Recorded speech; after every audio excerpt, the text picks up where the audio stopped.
This video will give you a basic overview of the Canvas Gradebook. To access your Canvas Gradebook, click on the Grades tab in the course navigation. When your gradebook opens, you'll see a list of student names. You'll have some options up here at the top, and we're going to talk about some of the different features of the gradebook. At first, you should notice that some of my assignments say unpublished, and that just shows up in the calendar in the gradebook that eventually I will publish those and they will be counted as a grade, but for right now they have not been published, so there's no scores or anything to do for those. You'll see your student names. You can click on any student and you can see a quick overview of what they have been doing in class, how many pages they are viewing, and their participation. You can also quickly send a message to that student by clicking on the mail option. So if I want to just simply enter a grade, it's very similar to Aspen. I can go in, I can put in the number and keep moving. I can actually go in and make some changes to this and say that this was late or that it had been missing. So anywhere that you see a grade and you click on this little arrow, this is where you can kind of customize that grade in here. So I can say that it was late one day, and that information then is viewable to the student. Also, you'll see that you have a gradebook tab here.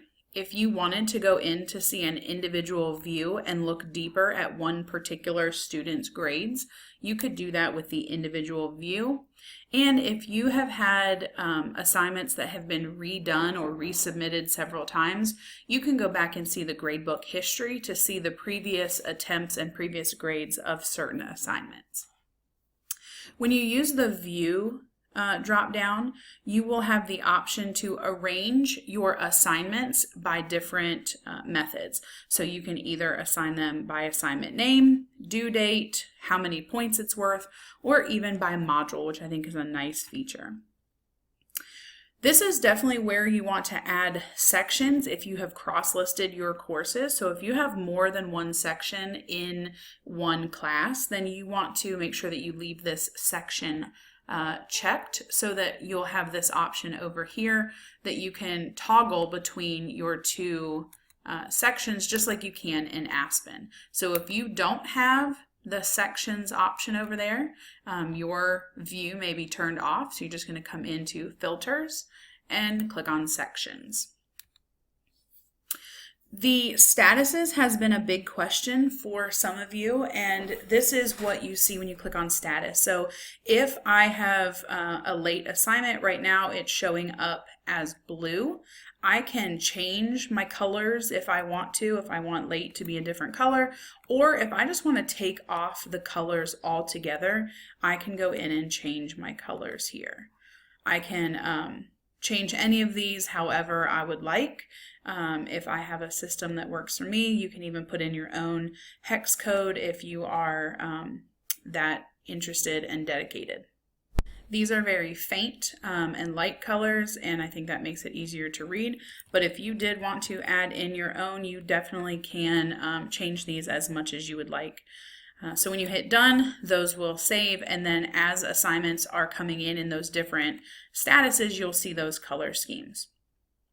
You can also choose to take out the unpublished assignments. So if you don't want to see those in your gradebook, you can take those out by just unclicking and making sure that there's no check mark.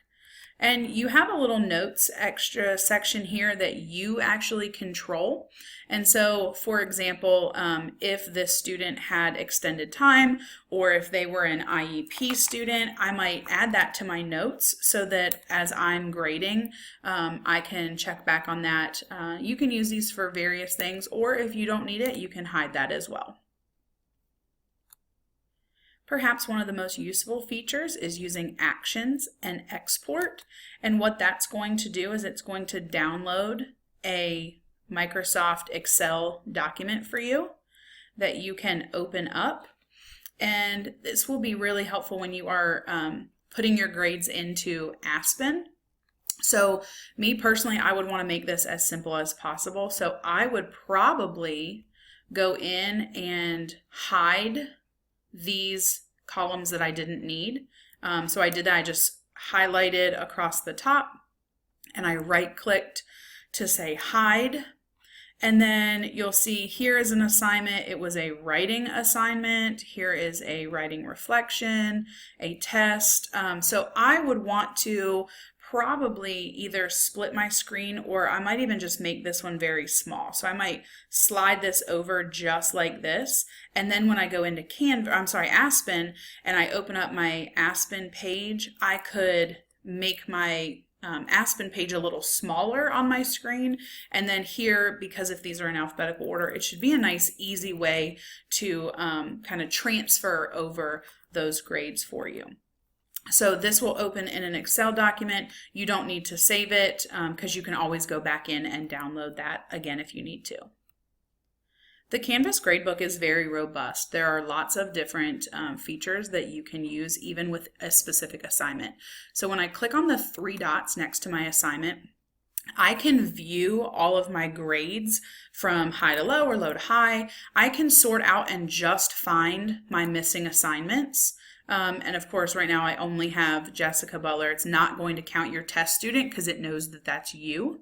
And so if I wanted to find just the late ones, again, I don't have any, but I can go in and search by the different types of grades. I can open the speed grader if I needed to go in quickly and change something, or I had a couple that I had not graded yet. I could do that as well. I can message students who are missing assignments or who have scored a certain grade.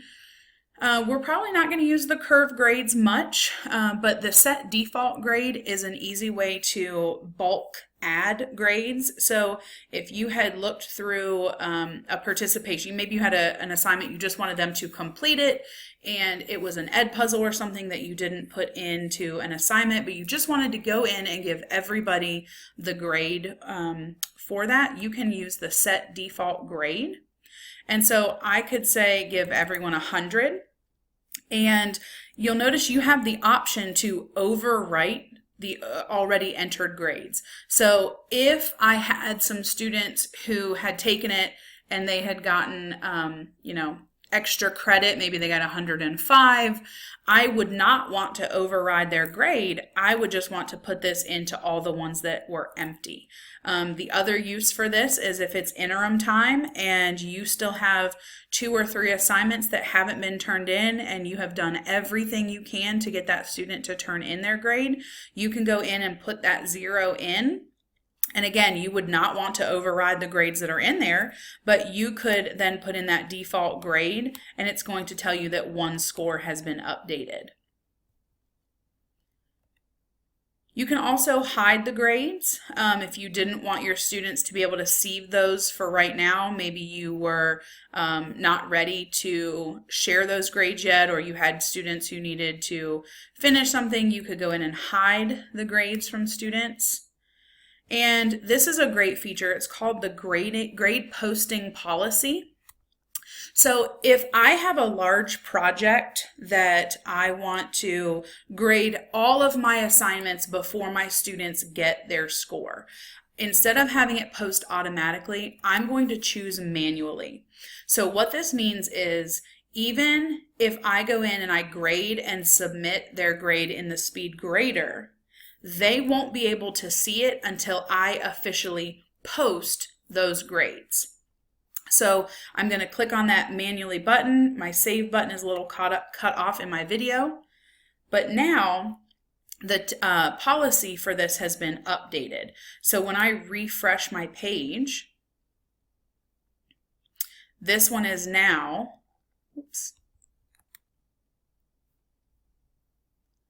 this one is now a manual update. So what that means is even if I put in the grade, they don't see this. You'll see that right here there's a little I with the line through it, which means my students can't see that grade. When it's time to actually show them and I've got all my grades done and I'm ready to do that, I can then come down here to do post grades. And what that means is I can choose to give it to everyone, or I can, send it out to, again, only the ones that were graded, but I now have that choice to go ahead and post those grades. And that's how you see this little manual that comes up at the top, because it's letting me know that I manually posted that grade. So that's a great feature that can be very useful when you are grading larger assignments or maybe even a test. This is just a quick overview of the Canvas gradebook. There's definitely lots more to explore, and for student privacy, I only shared one that had one teacher listed as a student. So there are more features available, and some of them work a little better when you can see them with a whole class version as well. But if you have more questions about using the Canvas gradebook, please reach out to your IIC.